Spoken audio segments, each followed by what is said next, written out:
Sandhya good morning. Good morning பா. என்னாச்சு கண்ணு? ஐயோ மெதுவா மெதுவா மெதுவா நல்லா வெங்காயத்தை நல்லா கழுவிட்டு பண்ணலாம். என்ன சமையல் நடக்குதா? ஆமாப்பா. மாவு போட்டாச்சா? போட்டாச்சு. சுத்தமா மாவு இல்ல, அதனால மாவு போட்டாச்சு. இன்னைக்கு நம்ம வீட்ல வந்திருந்தாங்க, நீங்க தான் பேசின வாங்க. மாவு செய்வா? ஆமா.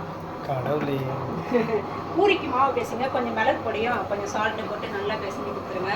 உருளைக்கிழங்கு வேக வச்சுட்டேன், அது கொஞ்சம் மசில் மாதிரி பண்ணிக்கலாம். சரிங்களா? இந்த வெங்காயம் ரொம்ப பவராக இருக்குப்பா, கண்ணு பயங்கரமாக எரிச்சலாக இருக்கும். சந்தியா சப்பாத்தி ரெடி ஆயிடுச்சா? ரெடி ஆயிடுச்சு. இந்த தட்டு வந்து ஒரு 25 வருஷத்துக்கு முன்னாடி நான் சாப்பிட்ட தட்டு. இது அப்படியே என் பையனுக்காக எடுத்து வச்சிருந்தேன் ஃப்ரெண்ட்ஸ். இன்னொன்று கூட இருக்குது, இன்னொன்று இருக்குது. ஜோடியாக வாங்கி கொடுத்தாரு எங்கள் அப்பா. இப்போ என் பையனுக்காக எடுத்து வச்சுருக்கேன். தம்பி சாப்பிட போகிறான். ஓகே ஃப்ரெண்ட்ஸ், சாப்பிட மாட்டேன், நாம தான் ஊட்டி விடணும். சாப்பிடலாம் வாங்க. சாப்பிடலாம் வாங்க. ஓகே, நல்லா இருக்கா? இன்னைக்கு டிஃபன் எடுத்து.